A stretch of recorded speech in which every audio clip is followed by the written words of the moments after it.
em instantes a cultura afro-brasileira. O objetivo da aula é debater e analisar os conceitos de cultura popular, folclore e as manifestações culturais dos afro-brasileiros. É já já.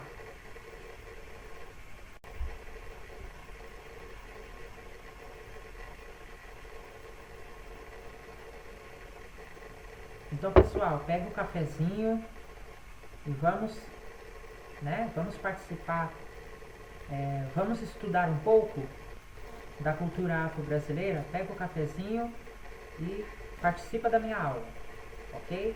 Vamos lá, pessoal. As manifestações culturais reconhecidas como pertencentes à cultura afro-brasileira são bastante expressivas em praticamente todos os estados do país,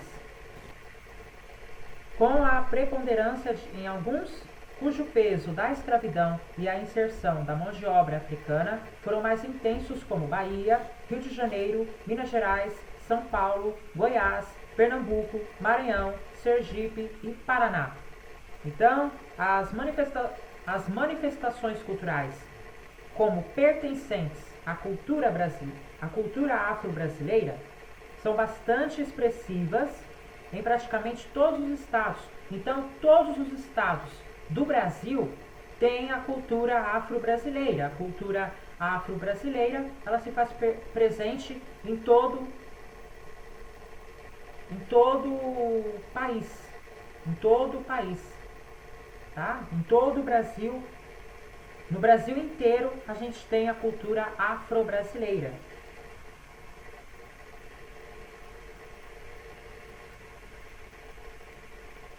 Com a preponderância em alguns, cujo peso da escravidão e a inserção da mão de obra africana, quais foram os lugares que foi mais intenso? Bahia, Rio de Janeiro, Minas Gerais, São Paulo, Goiás, Pernambuco, Maranhão, Sergipe e Paraná.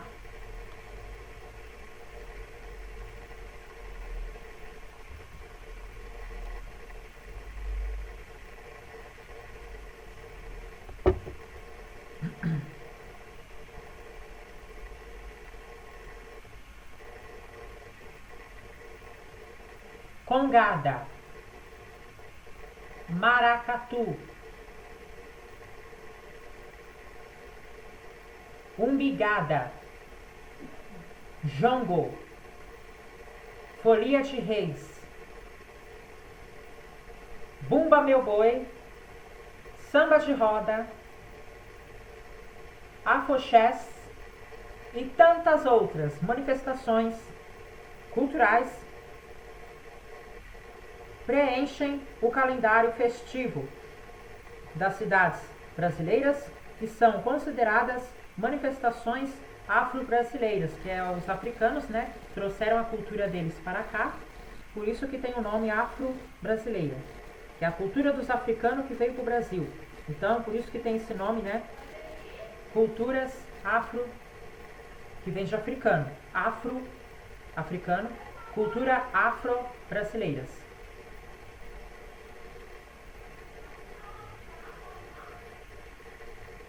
Para muitos, esses grupos representam o folclore de cada estado, para outros, a cultura popular.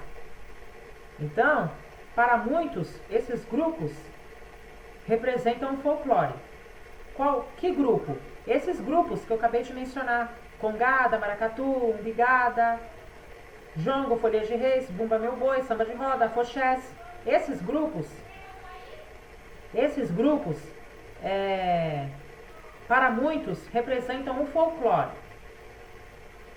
de cada estado. Para outros, representa a cultura popular.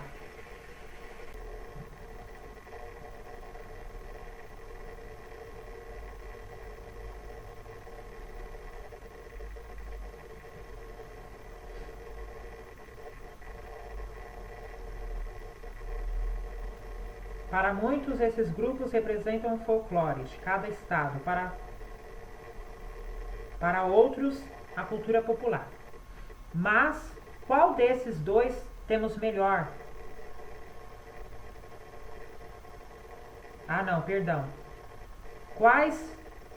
Ó, presta atenção. Presta atenção. Qual desses dois termos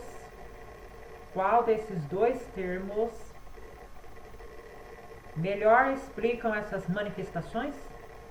Vamos por parte. O que é o folclore? O conjunto de tradições culturais de um país ou região, transmitidas de geração em geração.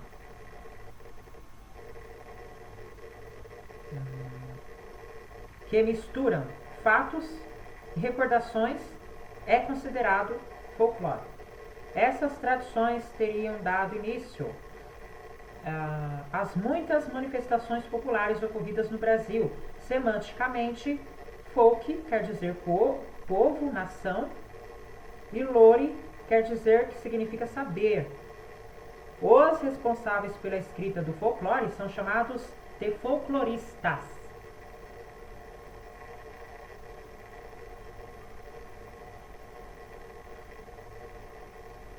Esse conceito surgiu na Europa durante o século XIX, quando muitos intelectuais ligados ao romantismo, movimento literário da época, tentaram compreender e estudar os costumes populares e rurais, considerando-os como marca da nacionalidade. As festas, os poemas, as músicas, os rituais e outros aspectos das camadas populares europeias começaram a fazer parte das obras dos folcloristas do século XIX,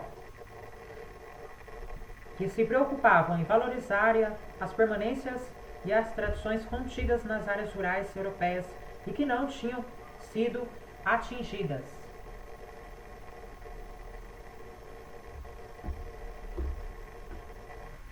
Pelo capitalismo industrial. No Brasil, alguns folcloristas do final do século XIX escreveram sobre a cultura popular, mas foi sobretudo a partir dos anos 1930 que esse grupo consagrou-se no país.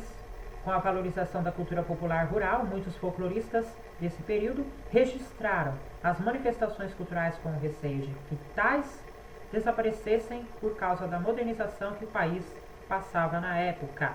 A fábula das três raças marcou esses escritos. Então deu para entender o que é o folclore, né?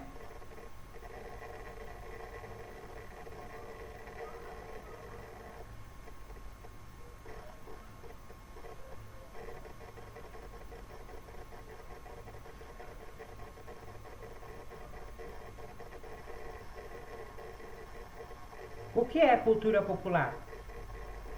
Então, o folclore é o conjunto de tradições culturais de um país ou região, transmitidas de geração em geração, que misturam fatos e recordações, é considerado folclore. Tá. As festas, os poemas, as músicas, os rituais e outros aspectos das camadas populares europeias começaram a fazer parte das obras dos folcloristas do século XIX. Então,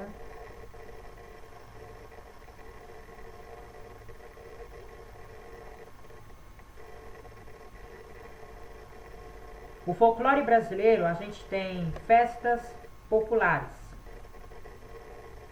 Carnaval, festas juninas, cavalhadas, festa do divino, lendas e mitos, Saci Pererê, Negrinho do Pastoreio, Mula Sem Cabeça, Lobisomem, Curupira, Bicho-Papão, Boitatá, Música e Dança, Frevo, Samba, Fandango, Chachado, Xote, Maracatu, Pau de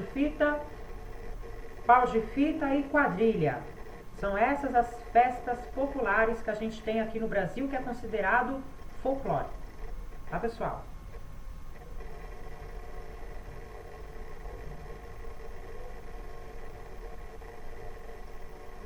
Então, o que é cultura popular? Já que nós estudamos o folclore, vamos então falar um pouco, da cultura popular?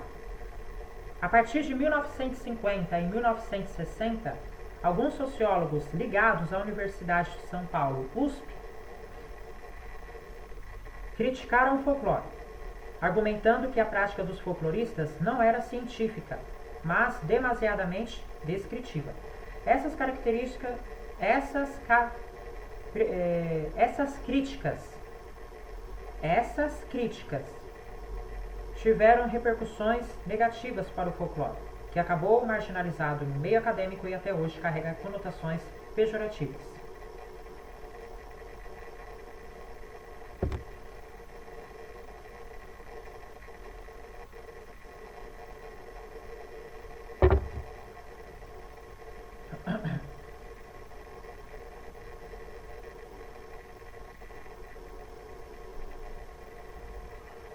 Segundo Marta Abreu, cultura popular é um dos conceitos mais controvertidos que conheço. O conjunto de atitudes, crenças e códigos de comportamentos é considerado cultura popular.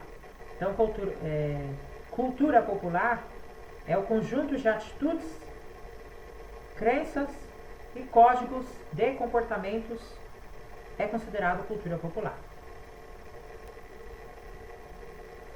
Sua utilização tem objetivos bem distintos e pode envolver juízos de valor e também idealizações. Se o conceito for utilizado para explicar aquilo que vem do povo, pode ter sentido positivo ou negativo. Porém, o mais importante quando o utilizamos é não cair em simplismos.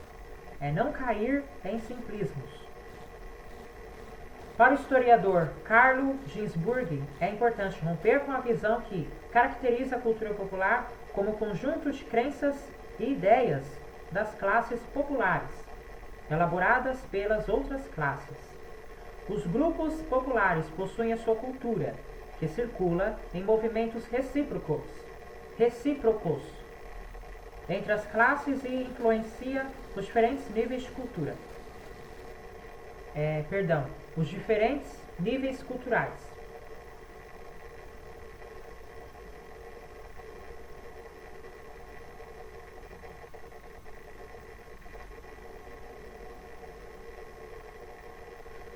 A cultura popular é o resultado da interação entre os indivíduos e abrange várias áreas: crenças, artes, linguagem, hábitos, tradições, costumes e outros. E a polarização entre cultura popular versus cultura de elite deve ser superada. Assim como o folclore, o termo cultura popular está presente nos estudos brasileiros desde os fins do século XIX. Neles há uma preocupação.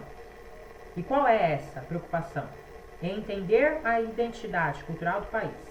O conceito de cultura popular foi apropriado de maneira distinta ao longo do século XX, na década de 1930, ligou-se às singularidades do país mestiço. Nas décadas de 1950 e 1960, ligou-se às reformulações das identidades nacionais pelos governos populistas e atualmente assumiu o sentido de diferenciação entre o grande público e a massa. Por isso é tão comum a expressão povão.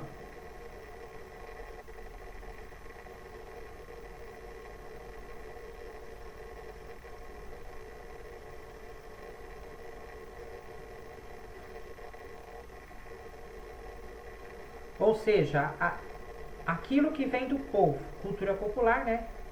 É aquilo que vem do povo. Ou seja, para designar cultura popular nos dias atuais. Então, a única forma da gente designar a cultura popular nos dias atuais é a expressão, abre aspas, povão, fecha aspas, que é aquilo que vem do povo. Povão é aquilo que vem do povo, né? É importante entendermos que folclore e cultura popular, segundo Maria Laura Cavalcante, são categorias do nosso pensamento, integram uma forma de organização social, um certo modelo civilizatório e foram forjadas por uma tradição de estudos datada. Como demonstramos?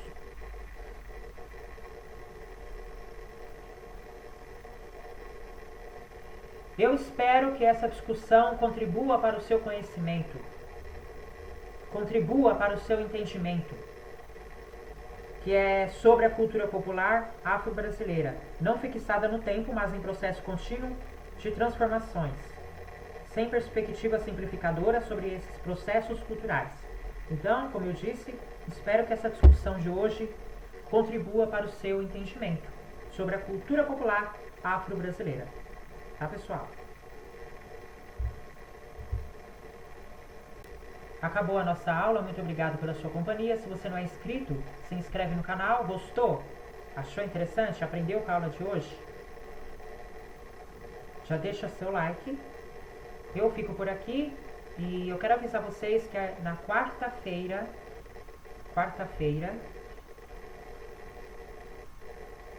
dia 16